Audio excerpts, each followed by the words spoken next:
دوباره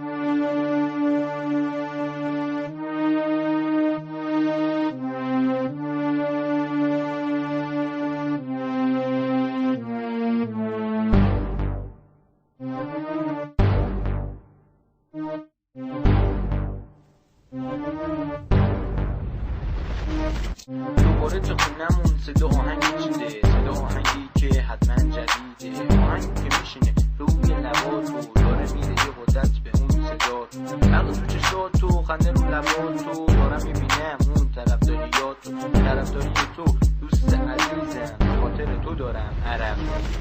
آهنگ میسازم و عرق رو پیشونیمه، چشم به سال افتاد دیدم 6:30، دیدم دیگه دیره وقتم داره میره، من از طرفدارام آره همین طرفداری که خالی نکرده پشتم، به هم امید داد و منم نوشتم کار که تازه کارم خیلی خوب کارم در صدا من خیلی عجله دار، سلامتی رو میخوام من واسه دوستام که آهنگامو میذارم تو دستام، نیستم من یه خواننده یه زیر زمینی، کارامو میکنم من واسه سرزمینی که بچه‌مش زیباست امید فرداست، تمام زینتش همون اسم الاست، هر کسی که فکر کرده فریاد تنهاست علاوه بر دوستاش خدام با ماست.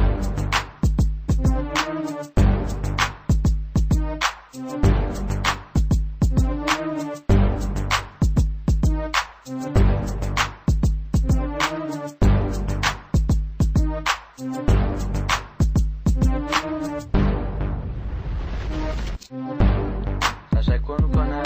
از همه کسایی که واسه کارام تبلیغ میکنن، از کسایی که زحمت زیادی واسم کشیدن، دستشون میبوسم، از جمله آقا جواد عزیز، داش رسول، آقا شایان، آقا مهیار، داداش کوچولی خودم آقا محمد، کسی که همیشه پشتم بود، به سرمه خوبم محیط بالک، ممنون از همتون. این آهنگ من دیگه آخراشه، میخواستم آهنگم فقط فداشه، واسه داداشیام واسه یه دوستام، همونایی که نباشم من خیلی تنها، آهنگای من الان روی لباتون، الهی که بشم من فقط فداتون، به امید این که بشم من یه جاستیک، میرم جلو تا بشم سوی هدف شدید.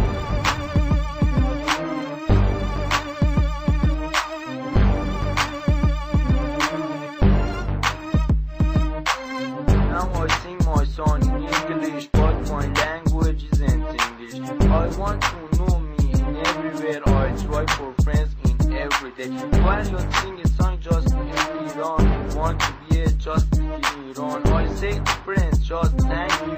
I sing a song in my place in you.